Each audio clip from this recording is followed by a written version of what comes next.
1, 2. Hey, we're hot. Good morning. Sorry, we're running a little bit late this morning. Lots of moving parts around here.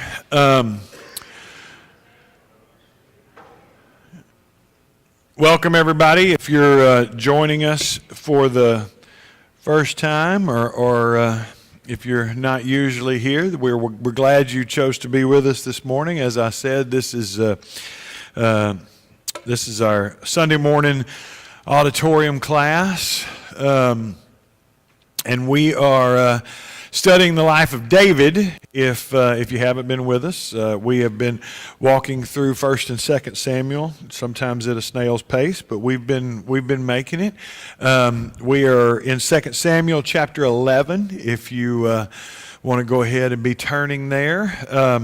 I trust everybody that Tim did a good job last week. We are really blessed. I got to say, it is nice that when I have to be out, we have so many capable teachers and preachers, and I don't ever have to struggle to look for somebody to jump in, and everybody's usually thrilled and ready to do that. So that's a good thing. We're going to pick up where we left off, and so he said he kind of just focused in on the nature of sin and walked through that. So we're going to pick back up the narrative from 2 Samuel chapter 11. And you remember, we just to catch us up, we had gotten to about verse 5 because we move fast. And basically the story, once again, the writer or writers, seriously the Holy Spirit, is so economical with words and can tell a whole story in just a few verses, which is amazing. But the whole story, of course, is that David is not where he's supposed to be. He is supposed to be out leading the armies of Israel, and he's not. He is becoming a king like the nations. He's becoming what Saul was becoming because he's not taking care of his duties, and he's communicated by the author, he's laying on his couch in the middle of the day, kind of taking life easy, being a king, and he's a little bit bored and with too much time on his hands. And most of us know that is, my grandma used to fuss at us boys because boredom, what did she say? Boredom was the devil's playground or something like that. That idle hands, that is exactly it, Jason. Thank you. Because when we were sitting around bored, we would find something to get into.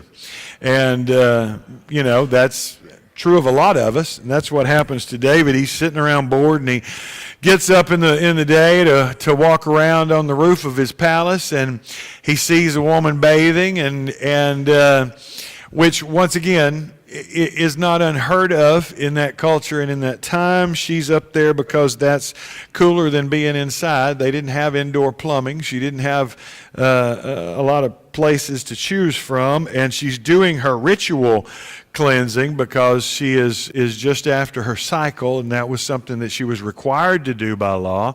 She's doing it at a time when everybody's out of the house. All the men, most of Israel, are gone to the war, and so I know there are commentators and preachers that will disagree with me, but she's not doing anything wrong. She's just taking care of her stuff. David sees something he shouldn't, and instead of looking away and going back to his business, he keeps looking. And he likes what he sees. And then, as I'm sure Tim talked about, the nature of sin, desire gives birth to sin. And he looks too long, and then he decides, I want that, so he takes her. And once again, I know there are those who will disagree with me, but I cannot be convinced any other way.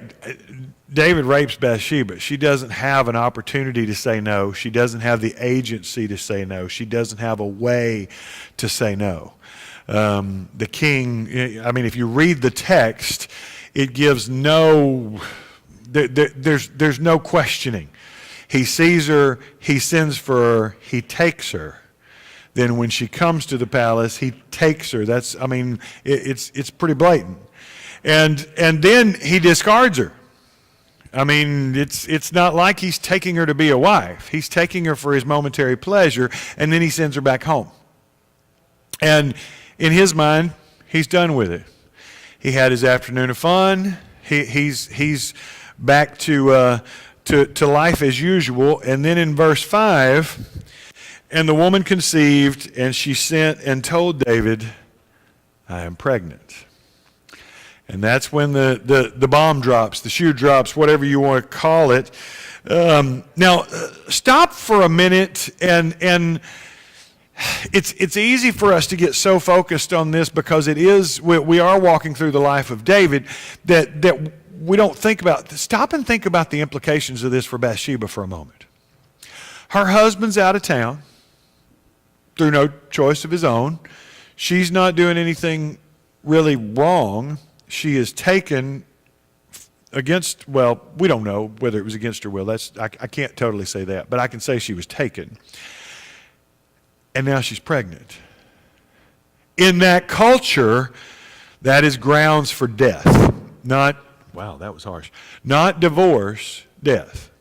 When it comes out that she's pregnant and there's no way that her husband could have been the father, the law says Uriah should take her to the city gates, accuse her, and then her friends and neighbors will throw rocks at her until she's dead. That's the law. So this is the position she's in now. And it's easy to get caught up in the narrative and keep moving the story along without thinking of how did this impact her? She's in a very scary position right now. A rich, powerful man has taken what he wanted with no regard to God, country, or consequence. And there's always a consequence. And we talked about this a couple of weeks ago when we first started this, that God doesn't tell us to stay away from sin because he doesn't want us to have fun, contrary to what culture tells you. Oh, I couldn't be a Christian because there's just too many rules and everything's, you don't want everybody to have a good time That's not why God says don't do this. God says don't do this because the consequences are going to have effects for you and everyone around you. And the consequence keeps coming. And even later, David's going to find forgiveness. But the forgiveness does not negate the consequence. And so let's start out this morning there. How are the consequences of sin not negated by forgiveness? If we receive forgiveness, how do we still, if I'm forgiven of this sin, why am I still paying for it on the other side? How are the consequences of sin not negated by forgiveness?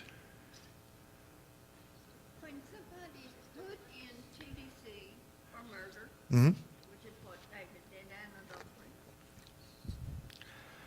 that crime demands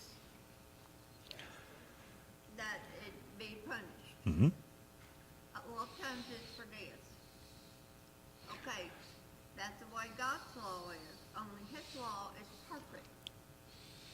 He said don't do it, so don't do it.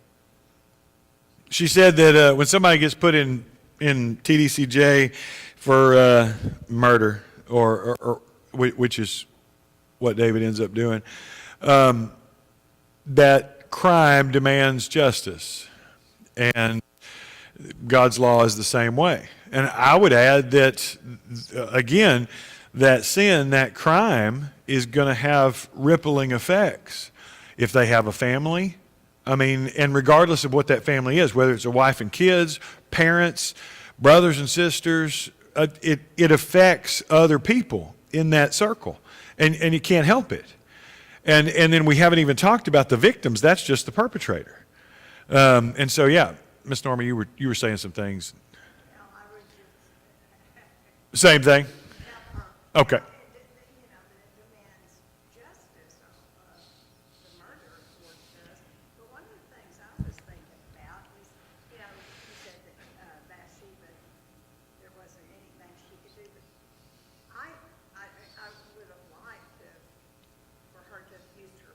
Because David was he loved God, so she loved God too.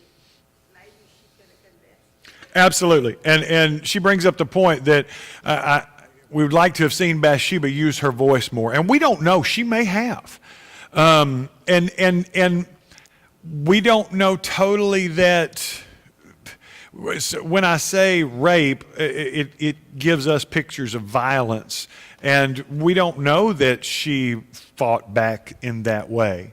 Again, I think there's a lot of nuance to these kind of things, and you're right. And she may have said something, she may have not. And we don't know. And it's another one of those stories in the Bible where there's so many questions, and I would like to know so much more. But again, this is not the story of David. This is not the story of Bathsheba. This is the story of God and God's relationship to these flawed, messed up people. And so the writer's not really concerned with the minutia as much as probably I am. Jason? I was thinking more on the lines of the child, the rippling effect that he's going to have on everyone in the family, the rest of his life, and how they may not treat him well or whatever. Absolutely. So that's what came to my mind when you asked that question. Yeah, the Jason's talking about the consequences for the child, the effects that it's going to have on them,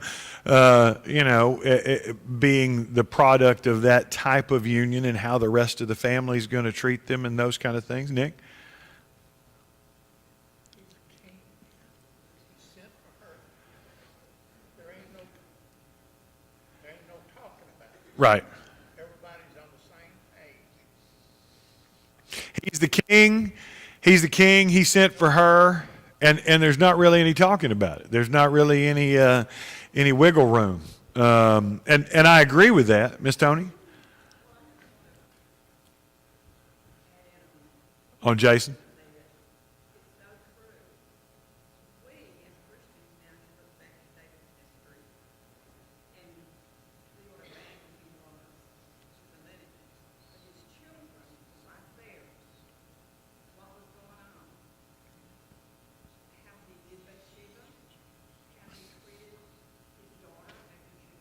Mm-hmm.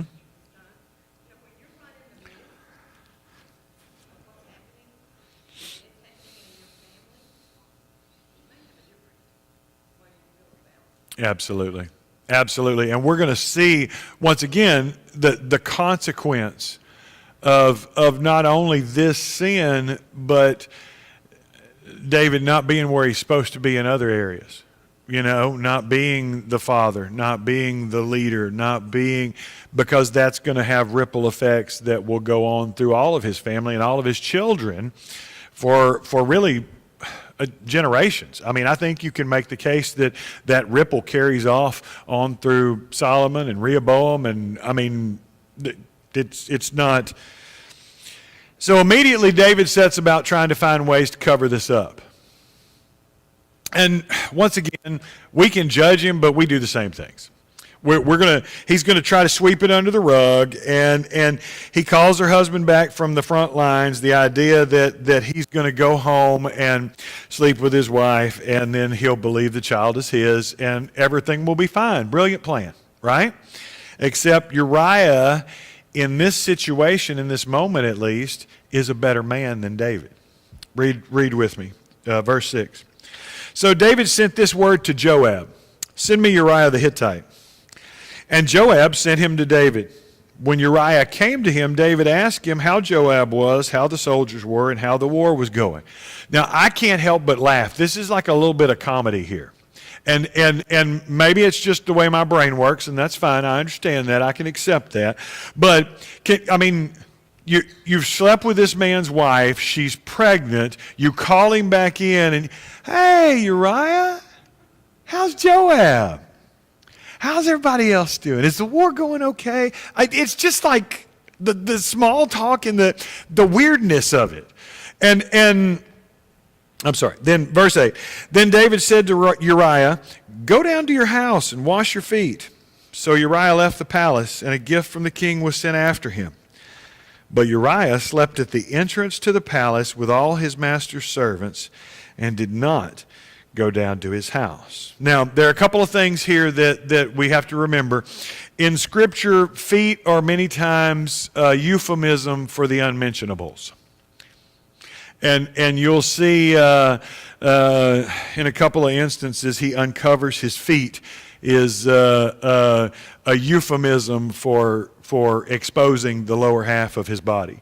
And that's I can give you some examples of it if you want them later, but I'm not going to get down that rabbit trail because that's one of those that. Yeah. Well, when he says go home and wash his feet, go home and he's saying wash his feet, but he's saying more than that. You know what I'm saying? And but Uriah refuses. He refuses to go home. He refuses to lie in his bed. He refuses to eat at his table. He refuses to sleep with his wife. Even when David's going to try to get him drunk, he refuses. Verse 10, David was told Uriah did not go home. So he asked Uriah, haven't you come from a military campaign? Why didn't you go home? Uriah said to David, the ark and Israel and Judah are staying in tents, and my commander Joab and my Lord's men are camped in the open country. How could I go to my house to eat and drink and make love to my wife? As surely as you live, I will not do such a thing. Again, in this moment at least, Uriah is a better man than David. The ark of God, the presence of God, all the men of Israel are sleeping in tents and camping in the open. How can I go home? How can I lie in my bed? He doesn't say the quiet part out loud, like you. I mean, that's what's being said here. How can I go lay in my bed and eat at my table and lie with my wife when everybody else, including the presence of the Lord, are out on the field of battle? I should be out there. So should you. Then David said to him, stay here one more day, and tomorrow I'll send you back. So Uriah remained in Jerusalem that day and the next. At David's invitation, he ate and drank with him, and David made him drunk. But in the evening, Uriah went out to sleep on his mat among his master's servants. He did not go home. Again, you see some of what Nick was saying. The king is giving you orders, right? And there's not really a whole lot of wiggle room. Uriah is resisting by not going home, but also he couldn't resist the one more glass of wine. Even if he wanted to, you're sitting at the king's table and the king says, refill his glass again. You don't really have the ability to say, no, I don't want that. And it's hard for us to get our minds around that because in our culture that we don't have that. You know, even if you were at a state dinner at the White House, you could say no. You know, and so we don't get that. David tries harder. He's going to get Uriah drunk, and then maybe if his senses are impaired, he will do what David wants him to do. But even in his drunkenness, Uriah is still a better man than David, and so David sets about an even more desperate course that we're going to see in verse 14. In the morning, David wrote a letter to Joab and sent it with Uriah. Now, look at the audacity. You know, when I was a teacher, sometimes you'd have the ADHD student, you know, that's bouncing off the walls. And so I would make a hall pass and a note. And I would staple it closed so they couldn't read it, and I'd give it to that kid. I want you to take this down to Miss So-and-so's room as fast as you can. And it was usually on the other side of the building. So he'd get out, he'd run between classes, and she'd get the note, and it said, Joey needed to run. That's it. And Joey doesn't know that I just sent him because he needed to run, but that was what he needed. He needed some physical movement so he could sit down and learn. And so that's what we do. He's sending a note with him that says, I want you to kill this guy. In it he wrote, verse 15, put Uriah out in front where the fighting is fiercest, then withdraw from him so he will be struck down and die. Now, once again, that consequence of sin is spreading. Remember what we were talking about? How it touches all those around you? Now David's consequence of sin is now bringing Joab in. It has spread from David to Bathsheba to Uriah and now to Joab, who is going to be complicit in this. Because sin starts out as not hurting anyone. That's one of the arguments you'll hear from people. Well, whatever it is that I'm struggling, it's a victimless crime, or it's not really hurting anyone if I do this myself. But the point that Scripture makes is that long term, yes, it is. And we can say that it's not, but let's talk about that for just a second. How do we see sin spreading into other parts of our lives and the lives of those around us? How do we see that in modern terms? And you can pick whatever sin you want, but it starts out as, this is just something about, I deserve this. Right? We can convince ourselves that I've earned this. And so whatever it is not going to hurt anybody.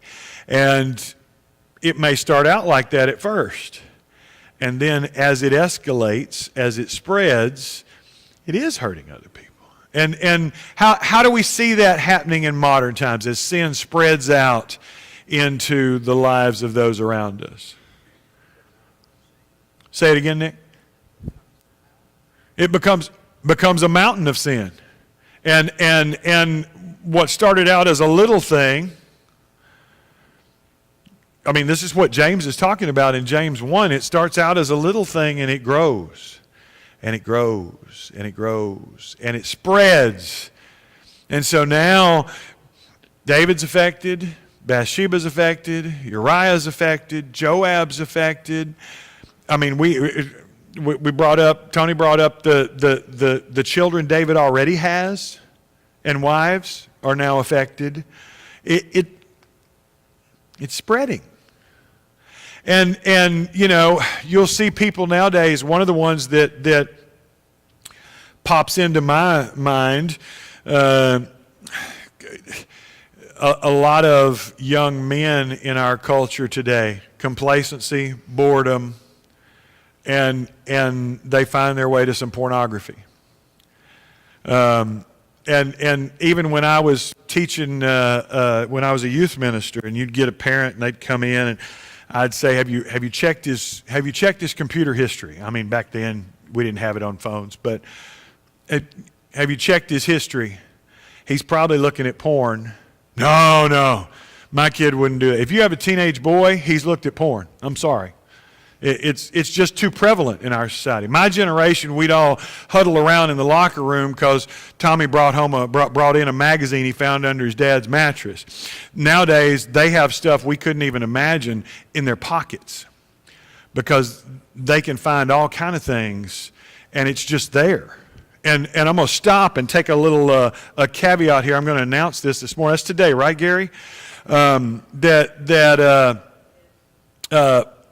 going to have a little bit of a training as part of our safety ministry immediately after worship. It's in here, right? Classroom A. Paul Trevino is going to lead that, but talking to parents about how predators are now using not just the internet, but video games and innocent seeming things to get inside our homes and get to our children. And games that you think are innocent are not, because of the chat features and the community features, and there's things that are happening that our generation doesn't understand.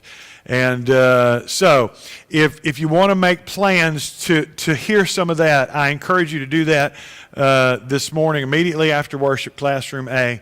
That's just one of those things that's provided through our safety ministry.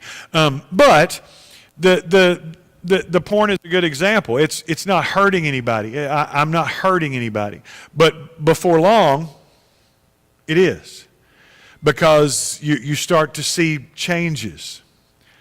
And I don't want to go down that rabbit trail, but the idea is that complacency and boredom and a heart devaluing people and an abuse of power and privilege has given birth to sin. And that sin has led to lies and deceit and adultery and rape and now murder.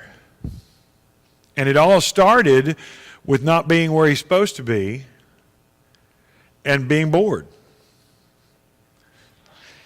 And that's where it starts with a lot of us, you know. It starts out with a coarse joke or a click of a website or a casual flirtation at work or just one won't hurt me, and the next thing I know, David just choosing not to be where he was supposed to be. David just choosing to look longer than he should have. It's not hurting anyone, but now it is. And it starts with what seems small, things like devaluing people. And we've talked about this before. This is when one of David's biggest sins is he is not seeing Bathsheba as a human or as an image bearer of God. She is an object of his sexual gratification. That's it. And as that, he's not seeing Uriah as one of his mighty men, as someone who's fought by his side. He's seeing an obstacle that he has to get rid of. And you see how it's devaluing people, not holding people up as a precious child made in the image of God. And we see this today.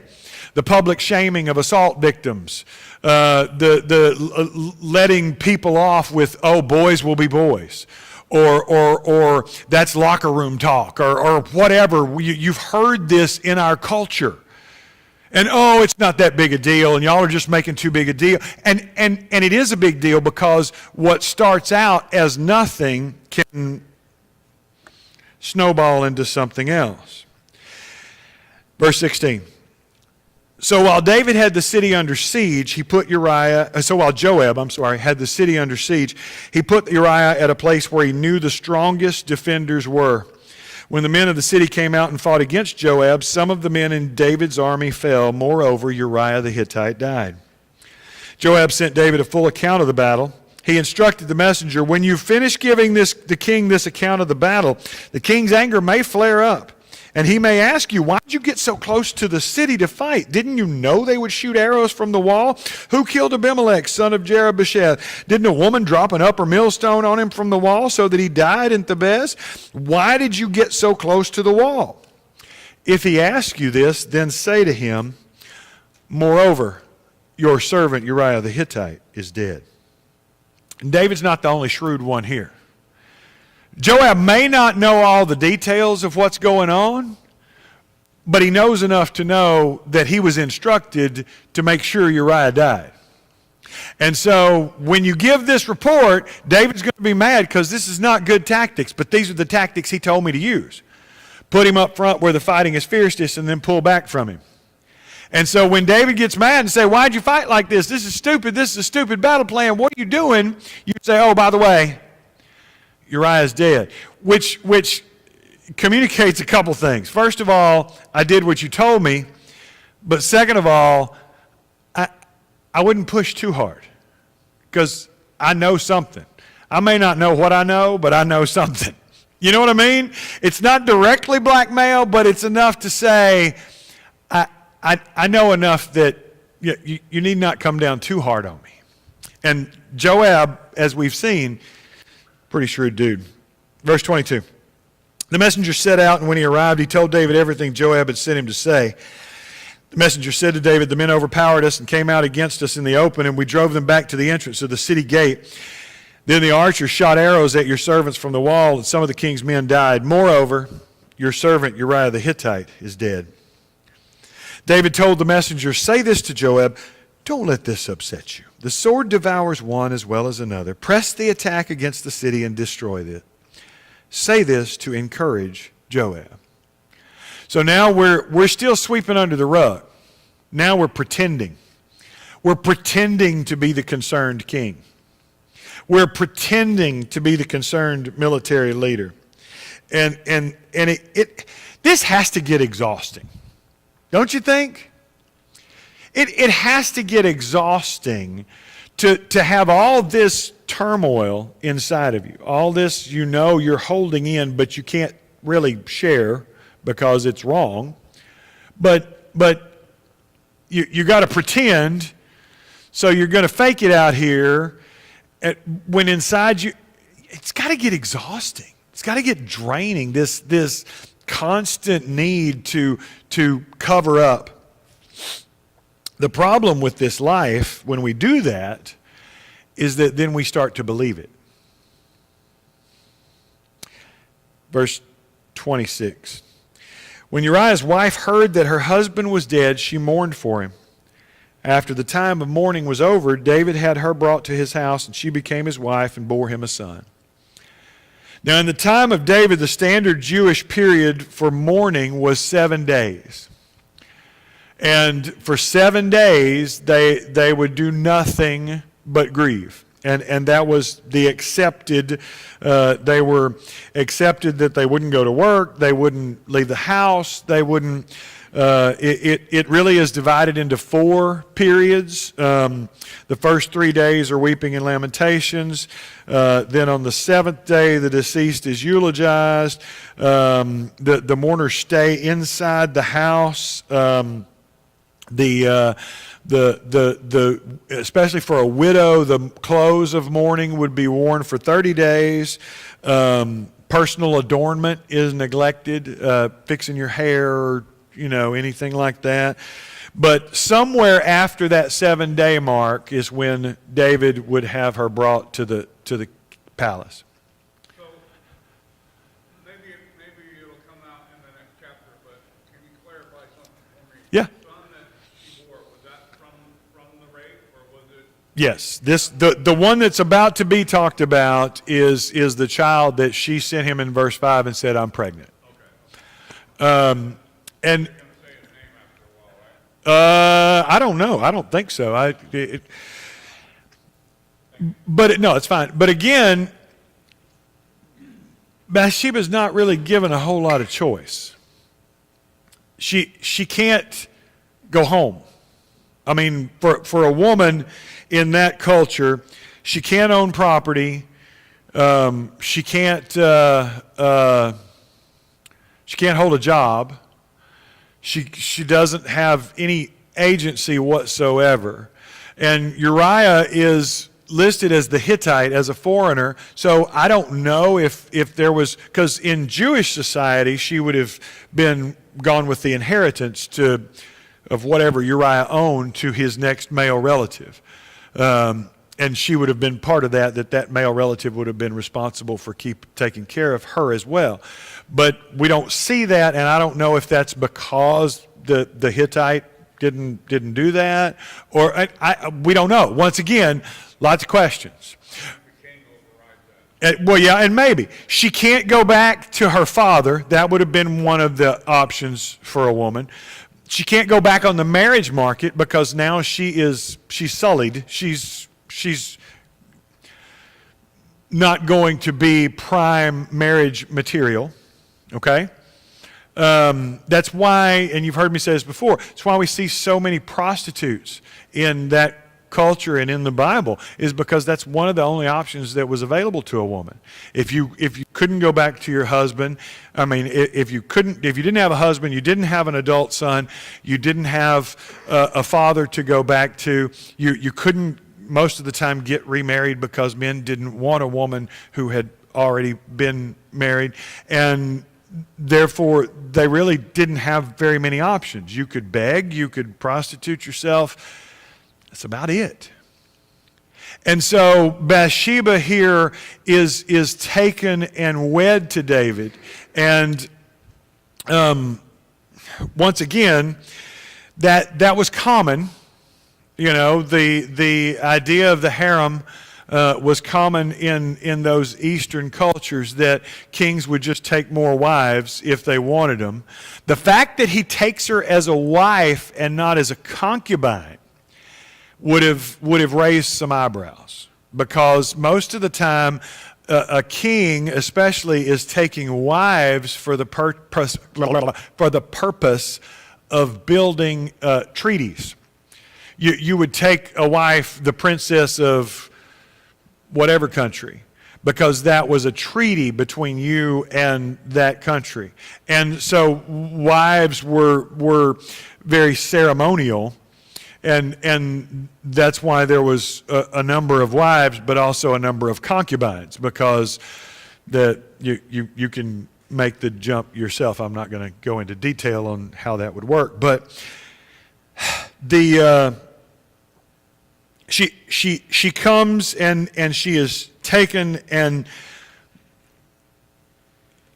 it seems that everything will have worked out. And then the author just so smoothly throws in that last little line in chapter 11. But the thing David had done displeased the Lord. And so, why do we think that God doesn't notice? Because we do. David does. David is not thinking about God in any of this. And in a lot of ways, at this point, he's thinking, I got away with it. I'm getting away scot-free. Uriah's dead. There will be no repercussions. The woman is mine. I have my child that's going to come out of it. Nobody knows. Why do we think, like David, that God doesn't notice?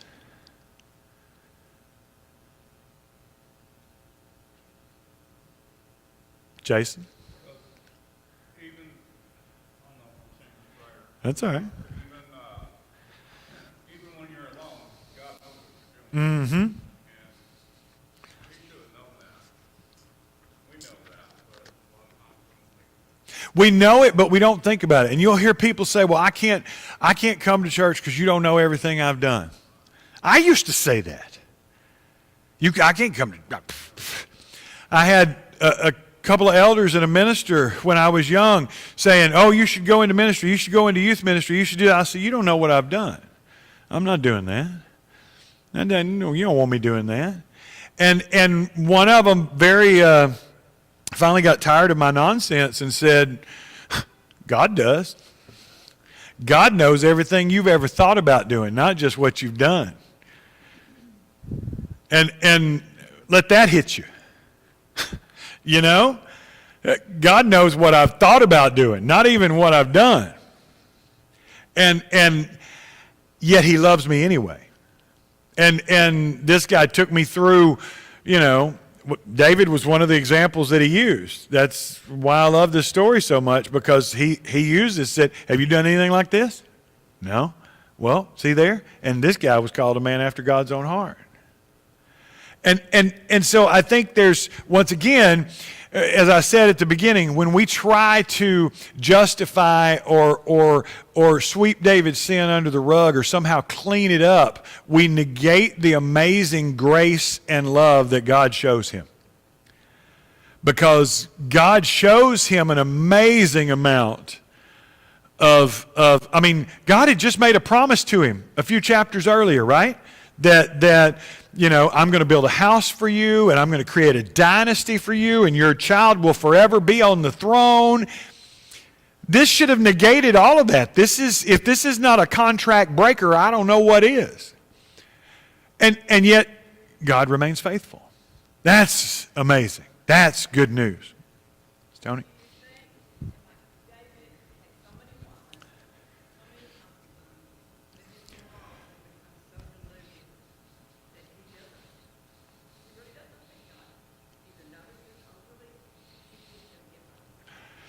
That David has so many wives, so many concubines. I would add that it's just that idea of devaluing people.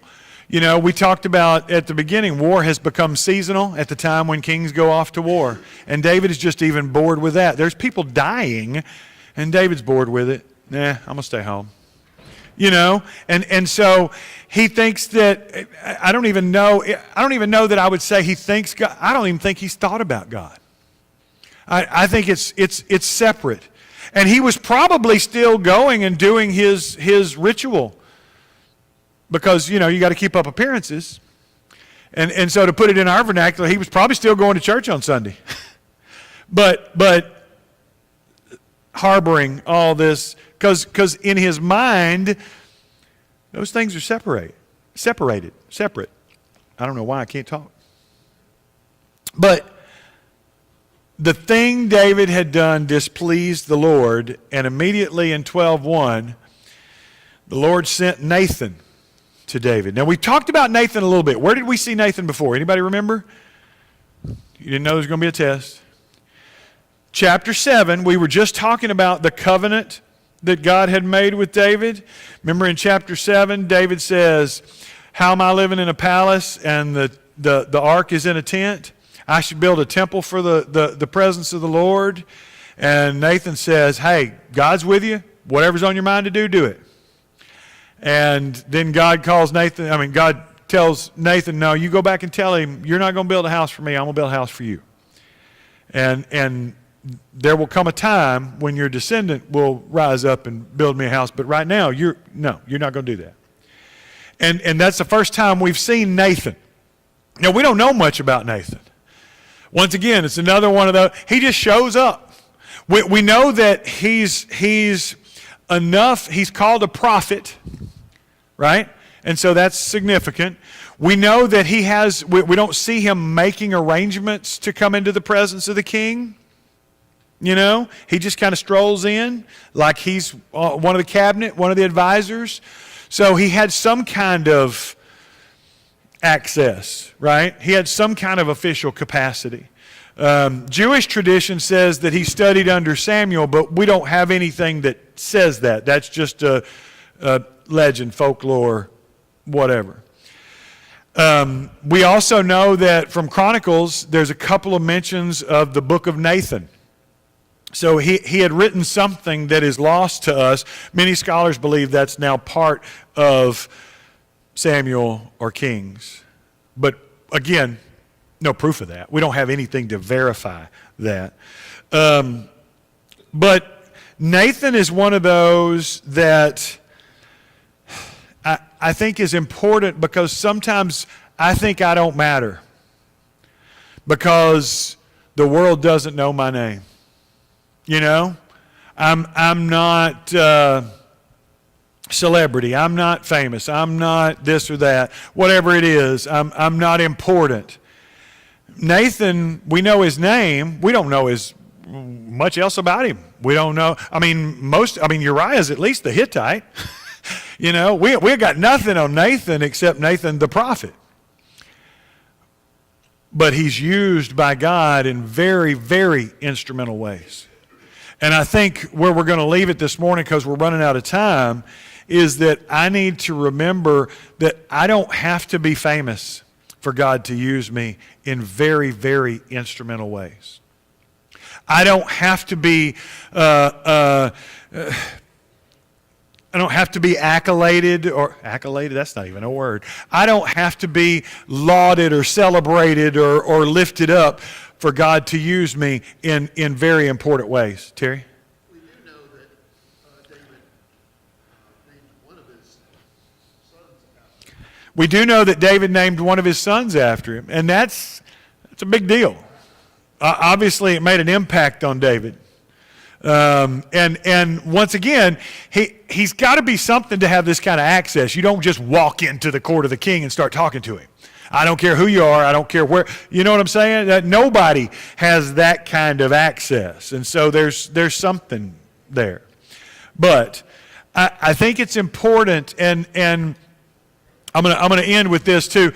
If you weren't here Wednesday night, man, Wednesday night was one of the greatest nights that I can remember in a long time as far as VBS and everything that came after it. And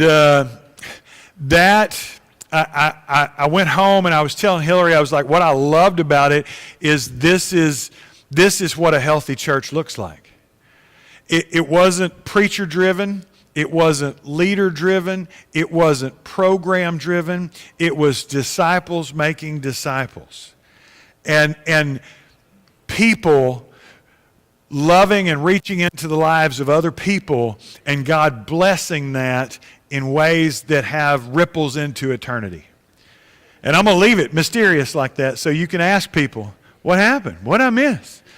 Because you don't want to miss. There's some good things going on, and God's at work, and it's amazing and so much fun to be a part of. We're going to wrap up right there.